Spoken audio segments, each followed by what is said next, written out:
नमस्कार, मैं डॉक्टर सुषमा मेहता उपस्थित हूँ लेकर कालजयी कहानियों की इस धारावाहिक श्रृंखला में अपनी ही लिखी कहानी पहले मुर्गी या अंडा का 24वां भाग।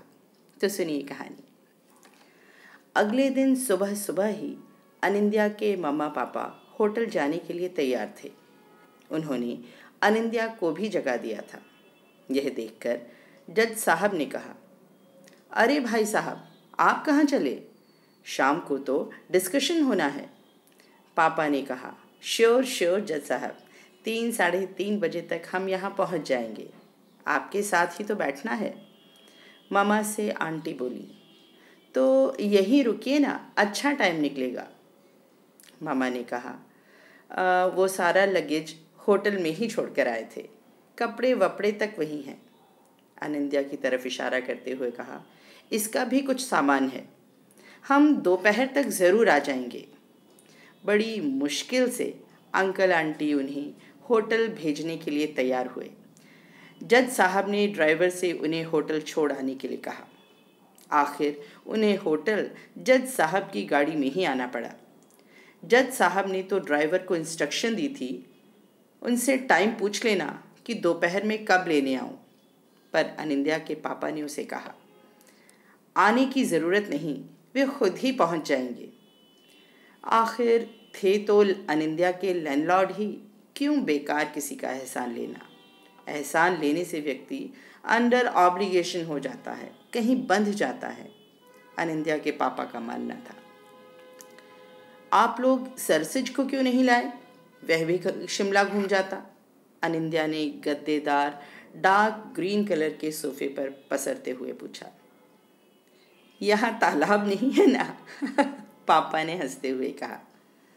अनिंद्या पापा का जोक समझ गई, उसकी हंसी छूट गई। हाँ तो माय डियर लिसनर्स, मेरे प्रिय श्रोताओं, आप समझे कि सरसिज का तालाब से क्या लेना देना? क्या कहा? नहीं तो नो प्रॉब्लम, मुझसे सुन लीजिए। सरसिज यानी कमल का फूल, और कमल तो तालाब में ही खिलता है ना। अनिंद्या बेतहाशा हंसे जा रही थी। बहुत दिनों बाद वह इतना खुलकर हंसी थी। हंसी तो एक झरना है जो खुद फूट पड़ता है। हंसी या मुस्कुराहट का सीधा सीधा संबंध मन से होता है। मन अच्छा है, शांत है, तो हंसी चेहरे पर स्वाभाविक रूप से आती जाती रहती है। वरना व्यक्ति सामान्य सी मज़ेदार बातों को भी एंजॉय नहीं कर पाता। मामा फ्रेश होने के लिए चली गई। अनिंद्या के पापा ने कहा, तुझे कल के डिस्कशन से कुछ क्लियर हुआ? तू जो हर बात पे कहती थी पहले मुर्गी या अंडा, क्वेश्चन का आंसर कुछ मिला? अनिंद्या बोली, डिस्कशन बहुत फ्रूटफुल लग रहा है, चीज़ें क्लियर होती जा रही हैं और थोड़ा बहुत जो कन्फ्यूजन है वह क्लियर हो जाएगा। He is such a learned person with clear multiple view point. Anindya जज साहब से इम्प्रेस थी। पापा ने देखा लोहा गर्म है, वार करना चाहिए। लौहः उष्णः प्रहारम करणीयम। उन्होंने कहा, हाँ नॉलेज तो है ही, साथ ही his self analysis was great. As a जज ऑलमोस्ट 35-40 ईयर्स का एक्सपीरियंस भी इसमें शामिल है। कल तो मैंने अंकल का डिफरेंट ही रूप देखा, अनिंद्या ने कहा। पापा बात बढ़ाते हुए बोले, मुझे उनकी 2 थ्योरीज बहुत लॉजिकल लगी। कौन सी? अनिंद्या का प्रश्न था।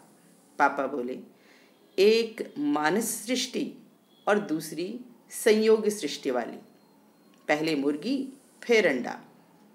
मानस प्लस संयोग इज इक्वल टू सृष्टि, या यूं कहें mental plus practicality equal to result.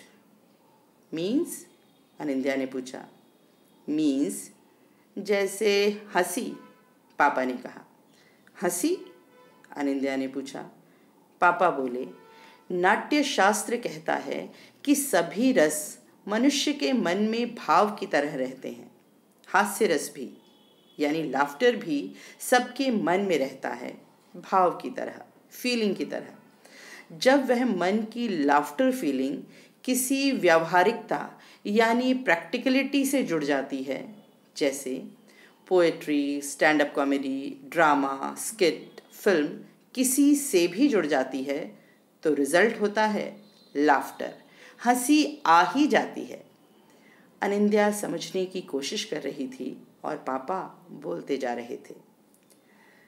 तुझे बॉटनी पसंद थी, तो तूने मन में सोचा कि मैं बॉटनी ही पढ़ूंगी। यह था तेरे रिजल्ट का मानस रूप। तूने इसके लिए कॉलेज में बॉटनी में एडमिशन लिया, एग्ज़ाम्स दिए, पीएचडी करने के लिए नेट क्वालिफाई किया, हमें कन्विंस किया। यह थी तेरी प्रैक्टिकलिटी। और लास्ट पीएचडी में एनरोलमेंट, यह था तेरा रिजल्ट, परिणाम। अनिंद्या सोच रही थी, उसने पापा से कभी इस तरह का डिस्कशन क्यों नहीं किया। पापा की नॉलेज और एक्सपीरियंस भी तो कम नहीं है। इतने में मामा आ गई और बात वहीं ख़त्म हो गई। पापा और अनिंद्या भी फ्रेश होने के लिए उठ गए। थोड़ी ही देर में वे मॉल रोड पर थे। आखिर 3 बजे तक उन्हें जज साहब के घर जो पहुंचना था। उधर सुकुमार यूनिवर्सिटी में सुबह श्रीवास्तव सर से मिलने पहुंचा। उसका नेक्स्ट वीक पेपर प्रेजेंटेशन था। तो आज की कहानी बस इतनी ही। कहानी के अगले भाग में सुकुमार और श्रीवास्तव सर की क्या बातचीत हुई, ये कहानी के अगले भाग में। तो अगले सप्ताह तक प्रतीक्षा कीजिए। नमस्कारः, शुभं भवतु, पुनः मिलिष्यामः।